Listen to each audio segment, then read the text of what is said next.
You might not be aware of what's going on with Battlefield 2042, but I thought I would catch you up in case you weren't. There's a lot of funny stuff going on with this game right now. This just came out yesterday, where executives blame Halo, the COOF, and other failures for Battlefield 2042.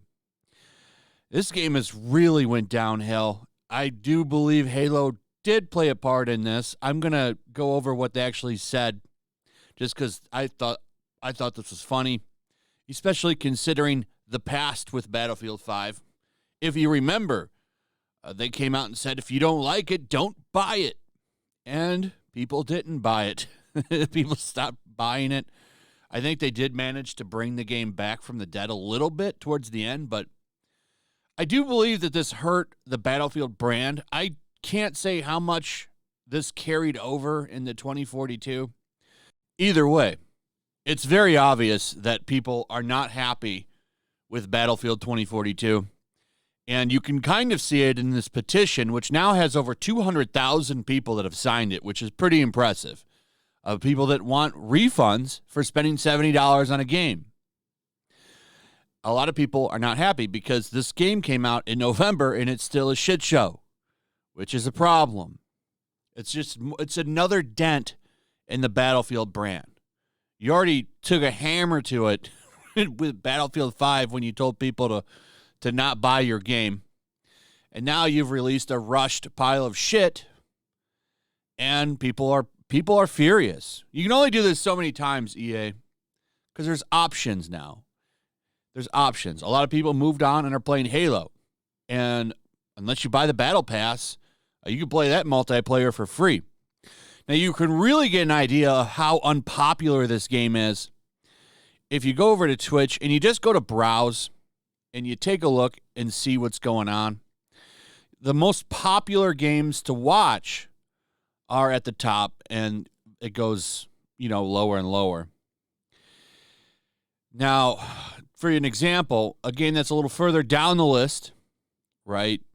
Overwatch still has 12,000 people watching it. Right now, 12,000 people are watching Overwatch streams. Now, in comparison, Lost Ark, which is extremely popular right now, has 268,000 people watching that gameplay. When you go to Battlefield 2042, there's only 342 people watching this game live.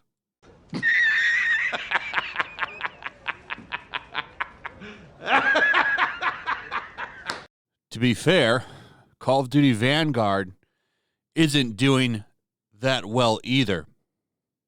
Just saying. I mean, one of the gameplay streams for this has 67 people, and it says, "Mommy is here." It does not look like they're watching Call of Duty gameplay either. So the game's in a lot of trouble. Only a couple hundred people watching the game on Twitch. That's a bad sign. Okay? And this game's got problems. I guess you can't even talk to each other in the game anymore. Like, they've really kind of cucked this game. But let me read you what they said here. So this happened at a big internal meeting. It's a town hall. And the game was described as a miss, but a number of reasons were put forward for the terrible launch. This was all in order to try to plot a path out of this mess, because it's too big to fail. They have to save this game. They've got too much money invested in it. How are they going to do that? And there's a lot of talk about them making the game free to play, which is another reason why people are pissed and want their money back, because if they do that, that's kind of fucked up, to be honest. People paid $70 for this, but you're gonna make it free to play. Yet again, another dent in the branding for this franchise, in my opinion, and they're only hurting it. They should probably just cut their losses and run. But if they can fix it somehow that makes everybody happy, I think that's a good solution. I just don't know how they save this game, and I don't think they do save this game, because there's too many options now. Way too many options. So here's what the EA's chief studios officer said in the discussion. Battlefield 2042 by acknowledging EA's wider successes, both past and present, but said it's really important to acknowledge when we have misses. She continued, this is certainly the case with the Battlefield launch, which failed to meet the expectations of our players and also clearly missed our own expectations. Moving on to the factors blamed for the launch woes, they cited everything from the aging Frostbite engine. The Frostbite version they were on was so old they had to go back and update. So it was basically putting the game on a new engine to the COOF. And then they had to send teams home to work and ended up with more variables in development than we'd ever expected. To the bug count, which is at historic levels for DICE. Yep, there's a ton. And then finally, they cite Halo Infinite, a game that is not Battlefield 2042. It came out around the same time and apparently created a comparison for multiplayer shooter fans that was not favorable because Halo Infinite was a very polished title, whereas Battlefield 2042 contained bugs and wasn't as polished. Now, that's funny that that's actually the quote. At least that's what they're saying is the quote. And what I find funny about that was, well, you could have just waited to release Battlefield 2042 and made it polished, but you didn't do that because you're fucking greedy. So you put it out broken, whereas Halo Infinite launched and it was pretty damn polished, which was the right move. They delayed that game an entire year, and it was the right thing to do. I wish more companies would do that instead of putting out broken games they just fix along the way, which is exactly what happened with Battlefield 2042. So it deserved to fail. But it's just funny that they're saying, oh, well, that game was polished. How dare they?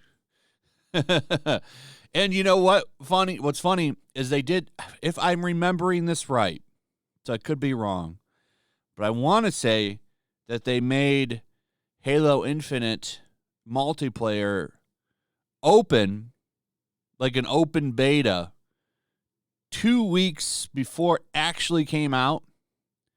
So people were playing the multiplayer, and when they put it out, the point I wanted to make is they released it the day Battlefield 2042 came out. I want to say they did on the day, like, surprise, it's here. So people jumped on Halo instead of playing Battlefield, which I think is incredibly funny. So they kind of just punched them in the face. But blaming them for your shitty release and saying, oh, well, how dare they have a polished game, that's kind of a joke. So I don't know what's going to happen with EA. This is a huge loss of money for them. Where do they go from here with the game? I don't know. I think free to play could work, but you're going to piss off the fans that paid it. And that's your most you're going to piss off the fans that paid for it, and that's your most dedicated fan base. So you run a chance of really pissing them off by making the game free to play, and I don't think that's a good idea. So you need to find some kind of compromise. I don't know. But EA is a shitty, gigantic corporation, so fuck them, and I'm finding all of this quite hilarious. Anyway, that's pretty much it. Let me know what you guys think. Also, if you would, please like, subscribe, share the video. Make sure you're still subscribed. Hit that notification bell, and I'll see you guys on the next one. Peace. Also, if you want to help support the channel, check out my Teespring store. There's a link in the description. You can find some merchandise in there that you might want to check out. Also, make sure to follow me over on Twitch. I do watch parties, play video games over there. They're always fun. Follow me over there and come hang out. Also, make sure you subscribe to YellowFlash, my other channel. There's a link to that in the description as well. I do a lot of live streams over there that I don't do on this channel. Usually smaller and a little bit more personal. So make sure you follow me over there and sign up.